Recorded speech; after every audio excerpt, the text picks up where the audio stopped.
تو وہ ضرور پوچھیں گے۔ تفسیر: انغاز کے معنی ہیں سر کو اوپر سے نیچے اور نیچے سے اوپر کی طرف ہلانا، جس طرح اظہار تعجب کے لیے یا مذاق اڑانے کے لیے آدمی کرتا ہے۔ من یعیدنا، کون ہے جو ہمیں پھر زندگی کی طرف پلٹا کر لائے گا؟ قل الذی فطرکم اول مرہ، جواب میں کہو وہی جس نے تم کو پہلی بار پیدا کیا۔ فَسَيُنْغِضُونَ إِلَيْكَ رُؤُوسَهُمْ وَيَقُولُونَ مَتَىٰ، پھر وہ سر ہلا ہلا کر پوچھیں گے اچھا تو یہ کب ہوگا؟ قُلْ عَسَىٰ أَن يَكُونَ قَرِيبًا، تم کہو کیا عجب وہ وقت قریب ہی آ لگا ہو۔ یوم یدعوکم فتستجیبون بحمدہ وتظنون ان لبثتم الا قلیلا، جس روز وہ تمہیں پکارے گا تو تم اس کی حمد کرتے ہوئے اس کی پکار کے جواب میں نکل آؤ گے، اور تمہارا گمان اس وقت یہ ہوگا کہ ہم بس تھوڑی دیر ہی اس حالت میں پڑے رہے۔ تفسیر: یعنی دنیا میں مرنے کے وقت سے لے کر قیامت میں اٹھنے کے وقت تک کی مدت تم کو چند گھنٹوں سے زیادہ محسوس نہ ہوگی۔ تم اس وقت یہ سمجھو گے کہ ہم ذرا دیر سوئے پڑے تھے کہ یکا یک اس شور محشر نے ہمیں جگا دیا۔ اور یہ جو فرمایا کہ تم اللہ کی حمد کرتے ہوئے اٹھ کھڑے ہوگے، تو یہ ایک بڑی حقیقت کی طرف ایک لطیف اشارہ ہے۔ اس کا مطلب یہ ہے کہ مومن اور کافر ہر ایک کی زبان پر اس وقت اللہ کی حمد ہوگی۔ مومن کی زبان پر اس لیے کہ پہلی زندگی میں اس کا اعتقاد و یقین اور اس کا وظیفہ یہی تھا، اور کافر کی زبان پر اس لیے کہ اس کی فطرت میں یہی چیز ودیت تھی، مگر اپنی حماقت سے وہ اس پر پردے ڈالے ہوئے تھا۔ اب نئے سرے سے زندگی پاتے وقت ساری مصنوعی حجابات ہٹ جائیں گی اور اصل فطرت کی شہادت بلا ارادہ اس کی زبان پر جاری ہو جائے گی۔ وَقُلْ لِعِبَادِی، اور اے محمد صلی اللہ علیہ وسلم میرے بندوں کو کہہ دو۔ تفسیر: یعنی اہل ایمان سے۔ یقول التی ہی احسن، کہ زبان سے وہ بات نکالا کریں جو بہترین ہو، یعنی کفار و مشرکین سے اور اپنے دین کے مخالفین سے گفتگو اور مباحثے میں تیز کلامی اور مبالغے اور غلو سے کام نہ لیں۔ مخالفین خواہ کیسی ہی ناگوار باتیں کریں، مسلمانوں کو بہرحال نہ تو کوئی بات خلاف حق زبان سے نکالنی چاہیے اور نہ غصے میں آپے سے باہر ہو کر بےہودگی کا جواب بےہودگی سے دینا چاہیے۔ انہیں ٹھنڈے دل سے وہی بات کہنی چاہیے جو جچی تلی ہو، برحق ہو اور ان کی دعوت کے وقار کے مطابق ہو۔ ان الشیطان ینزغ بینہم، دراصل یہ شیطان ہے جو انسانوں کے درمیان فساد ڈلوانے کی کوشش کرتا ہے۔ ان الشیطان کان للانسان عدوا مبینا، حقیقت یہ ہے کہ شیطان انسان کا کھلا دشمن ہے۔ تفسیر: یعنی جب کبھی تمہیں مخالفین کی بات کا جواب دیتے وقت غصے کی آگ اپنے اندر بھڑکتی محسوس ہو اور طبیعت بے اختیار جوش میں آتی نظر آ جائے تو فوراً سمجھ لو کہ یہ شیطان ہے جو تمہیں اکسا رہا ہے تاکہ دعوت دین کا کام خراب ہو۔ اس کی کوشش یہ ہے کہ تم بھی اپنے مخالفین کی طرح اصلاح کا کام چھوڑ کر اسی جھگڑے اور فساد میں لگ جاؤ جس میں وہ نوع انسانی کو مشغول رکھنا چاہتا ہے۔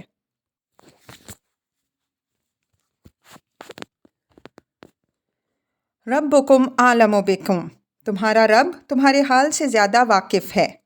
ان یشاء یرحمکم او ان یشاء یعذبکم، اگر وہ چاہے تو تم پر رحم کرے اور اگر چاہے تو تمہیں عذاب دے۔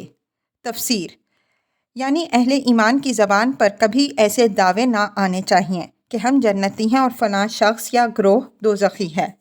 اس چیز کا فیصلہ اللہ کے اختیار میں ہے، وہی سب انسانوں کے ظاہر و باطن اور ان کے حال و مستقبل سے واقف ہے۔